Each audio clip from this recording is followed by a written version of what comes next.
So, we continue with our discussion and we take another example of synthesis of a synchronous sequential circuit. In our last, if you recall, in our last lecture, we talked about a serial adder, and in this lecture we shall be talking about that sequence detector. Let us look into this lecture, the part 4 of our discussion. So, sequence detector, this is something which I have already seen earlier. Just to recall, in this sequence detector we want to detect this bit pattern 0 1 1 0 in this input stream x. X is a serial bit stream that is coming, and whenever this pattern appears, the output z also generates a serial output stream. The output bit will become 1, and at all other times output will be 0, and we will be allowing overlapping occurrences of 0 1 1 0 as we have mentioned.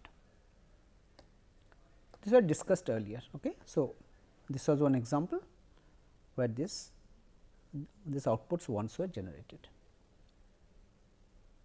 Okay. Now, this was the state transition diagram that we had worked out earlier. Now, from that point let us try to proceed. Here we show the corresponding state table. First step is to go into the state table. So, there are 4 states. So, I show the 4 states S0 to S4. Because there is a single input, there will be 2 input combinations, one corresponding to x equal to 0, x equal to 1. So, whenever in state S0 and input x is 0, so you go to S1 with 0. If it is 1, you remain in S0 with 0. Similarly, for the other combinations you can check. Let us say from S3, if it is 0, you go back to S1 with output 1. If it is 1, we go back to S0 with output 0. Okay. Well, so this was the state table.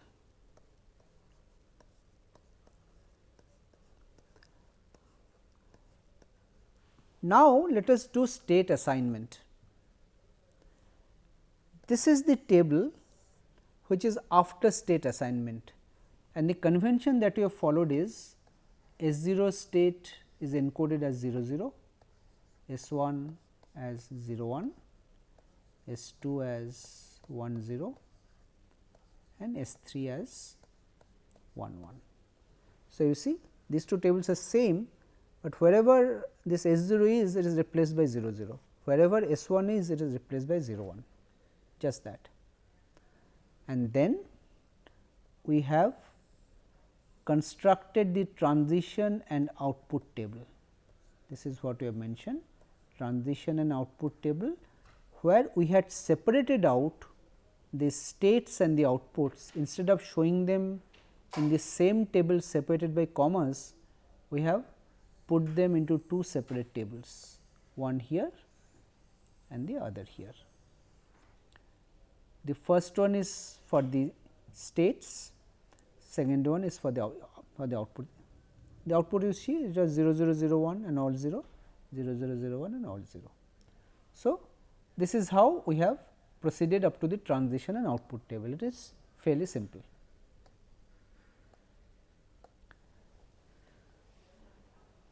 Now, from there, this is the transition and output table I am showing again.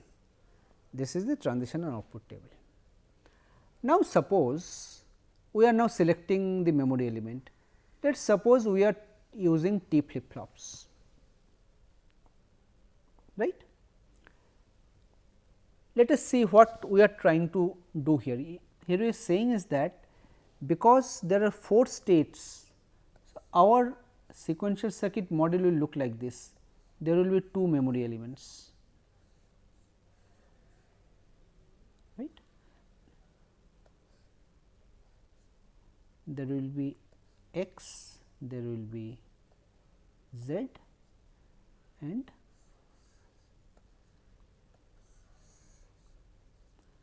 these are y 1 and small y 1 and small y 2. Now, what we are saying is that we shall be using T flip flops. So, this will be T 1 and T 2. So, instead of capital Y and capital Y 2, now we will be generating T 1 and T 2 directly from this circuit. So, how we will be generating T 1 and T 2? Now, again for a T flip flop, let us think of the excitation requirement. For a T flip flop, whenever I want to go from 0 to 0, so the T will be 0, 0 to 1, T will be 1, 1 to 0, T will be 1. That means, whenever there is a change, T will be 1, and 1 to 1, again T will be 0. This is how a T flip flop works. Now, let us see. Here, instead of the next state, I am just listing T 1, T 2 values here. Let us see. From 0 0, I want to go to 0 1. That means, first one is 0 to 0, first one is not changing, second one is changing. So, T 1 T 2 is 0 1, second one is changing, 0 0 to 0 0, no change. So, 0 0, no change, 0 1 to 0 1, no change, see 0 0, no change, 0 1 to 1 0, both are changing, okay? Both are changing. So, that is why T 1 T 2 both are 1 1, 1 0 to 0 1, both are changing, 1 1, 1 0 to 1 1, only the second one is changing. So, 0 1, 1 1 to 0 1, the first one is changing, 1 0, 1 1 to 0 0, both are changing, 1 1. So, this is how you are constructing the excitation table corresponding to T flip flop,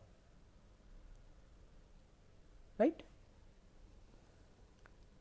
This is what you have done here. Now, once we have constructed this excitation table, I am showing it again here. From here you can directly generate the functions and construct the Karnaugh maps. Here I have one input x, because this is one input I am showing it in this way, and this y 1 y 2 I am showing on in this direction. So, this T 1 T 2, first let us consider T 1, this is for T 1. For T 1 where there is 1, there is a 1 here, here, here and here. So, let us see, this one is for x equal to 0, 1 0, x equal to 0, 1 0, this one, x equal to 0, 1 1, this one, x equal to 1, 0 1, this one, x equal to 1, 1 1, this one. So, in this case there will be two cubes, one will be like this, one will be like this. So, the expression for T 1 will look like this, x 1 bar y 1, and this one will be x and y 2. Similarly, for T 2, if you now go, if you now look at T 2, so you see where T 2 is changing, T 2 is 1, T 2 is 1 here, here, here, here, here, 5 places. So, x equal to 0 and 0 0, x equal to 0 and 0 0 here, x equal to 0 and 1 0 here, x equal to 1 and all these 3, x equal to 1 all these 3. So, here the cubes will be, one cube will be like this, one cube will be like this, and the other cube can be either this or this. Let us see which one I have taken. This x 1 bar y 2 bar, x 1 bar y 2 bar is this one, this cube, y 1 y 2 bar, y 1 y 2 bar I have taken this one, y 1 y 2 bar, and x y 2 bar is this. This is T 2, and finally, for z there is a single one here, it is x 1 bar y 1 y 2. So, once you have done this, so now what will your circuit look like? Now, if I look into this circuit as a big black box. Inside your circuit all these functions will be there. There will be x bar y 1 plus x y 2, this will be, there will be one block that will be generating this function t 1, then this will be another functional block, there will be another block that will be generating t 2, and there will be another circuit that will be generating z, right. So, your this circuit will be generating your output z, and there will be two flip flops. This T 1 will be connected to one of them and T 2 will be connected to the other of them, and they will be fed back, and X will be your input. This will how your circuit will look like. So, now you understand that how you can arrive at the final circuit. You have your state table, make a state assignment, select the flip flop type, means after you have the transition and output table, you get the excitation table based on the flip flop type, and from the excitation table you can directly construct the flip flops, you can directly construct the Karnaugh maps if the number of variables is 3 or 4 of course, and you can straight away minimize the functions. Once you minimize the functions, you have got the circuit specification, you can directly arrive at the circuit, right. Now, here we have used a T flip flop, right. Now, suppose we are saying that well, let us use JK flip flop, not T. So, now how will it look like? Now, see earlier in the previous case we had two flip flops, okay. The inputs were T 1 and T 2, and the outputs were generated as small y 1 and small y 2. But now, if you are using JK flip flop, now your requirement will be there will be 4 inputs that need to be generated, J 1 K 1 and J 2 K 2, because for every flip flop we will be generating 2 inputs. The first one will be generating small y 1, the second one will be generating small y 2. Now, again for a JK flip flop, you think of the excitation requirement. JK flip flop, how do you do? 0 to 0, 0 to 1, 1 to 0 and 1 to 1. From 0 to 0, you can apply either 0 0 or 0 1. So, 0 do not care. From 0 to 1, you can either apply 1 0 or 1 1. So, 1 do not care. 1 to 0, you can apply either 0 1 or 1 1, which means do not care 1. 1 to 1 means either 1 0 or 1 1, that means just a second, 0 to 1 is 1 to no 1 to 1 is either 0 0 or either 0 0 or 1 0, that means do not care 0, do not care 0, yeah, fine. So, now you see this J 1 K 1 J 2 K 2 that will have to generate. This was our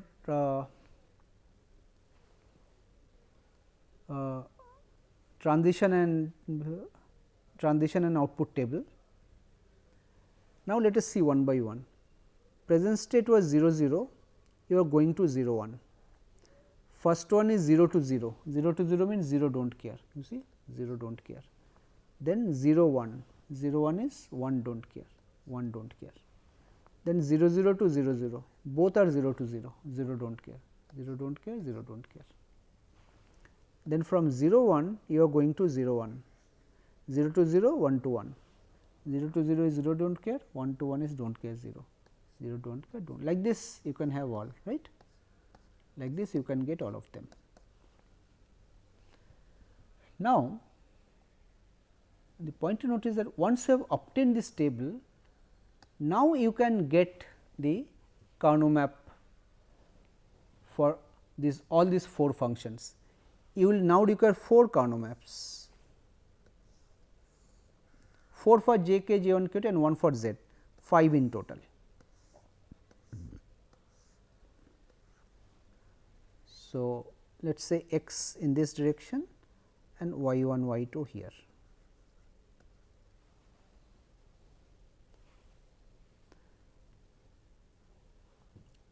Let us say this is for j 1. For j 1, let us say there is do not care here, do not care means 0, 1 0,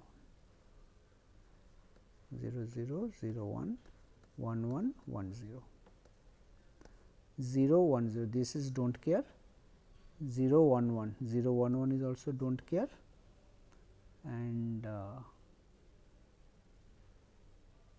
j 1, this is also j 1, this is 1.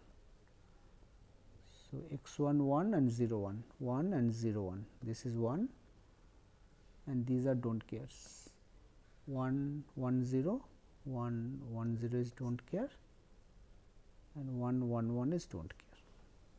So, here you can have you can have a cube like this and minimize it, right, for j 1.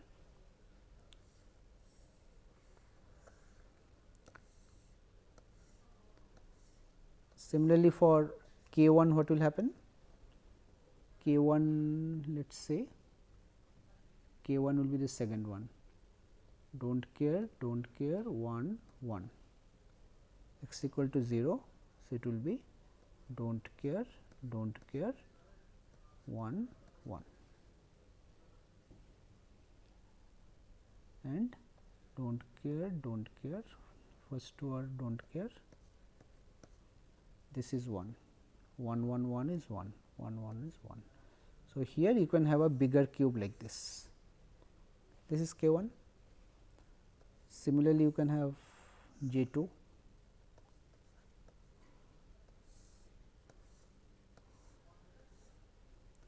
j 2 will be the middle one, 1 do not care, 1 do not care.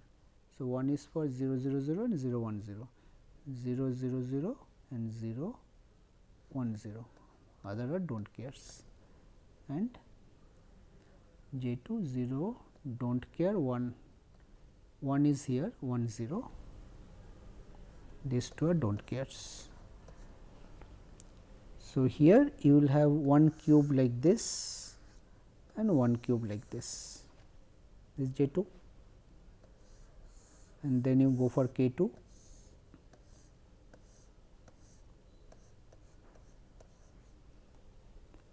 So, when you have k 2 the last one, do not care 0 0 0 and 1 0, 0 0 0 and 1, these two do not care, and here you have 1 in 0 1 and 1 1, 0 1 and 1 1, others are do not care. So, you have a cube like this. Of course, for z there is no need of construction, there is a single one, no minimization. So, you see you can directly get the functions from here. Now, what you do? You have your combinational circuit, you can design according to these functions. You will be having the input x, you will be having this inputs y 1, y 2 coming from the flip flops, and it will be generating z, it will be generating j 1, k 1, j 2, k 2, and you will be having 2 flip flops here, one getting j 1 k 1 generating y 1, other getting j 2 k 2 and generating y 2. Okay. So, you see the examples that I have worked out, they show that however complex your circuit can be, well of course, in D and T the number of variables or inputs to the flip flops you need to control are less, for j k and s r it becomes bigger, but still it is manageable, you can work out, you can minimize, and there are functions which can be minimized better using j k or t flip flop there are other functions which can be minimized better using D flip flop. So, there is no hard and fast rule that which flip flop is better, which will give you smaller circuit. This all comes from experience, right. So, here we have worked out a number of examples. We shall look at some more examples later. So, let us come to this already we have done. Let us come to the end of this lecture. So, what we will see later is that we shall work out a couple of counter design examples, because counter designs are interesting. So, in our next lecture we shall be looking at some designs of counters. We shall be going through the entire process of counter design, and after that we shall be looking into the design of registers and counters from a slightly different perspective. So, those discussions we shall be going through in our later lectures. Thank you.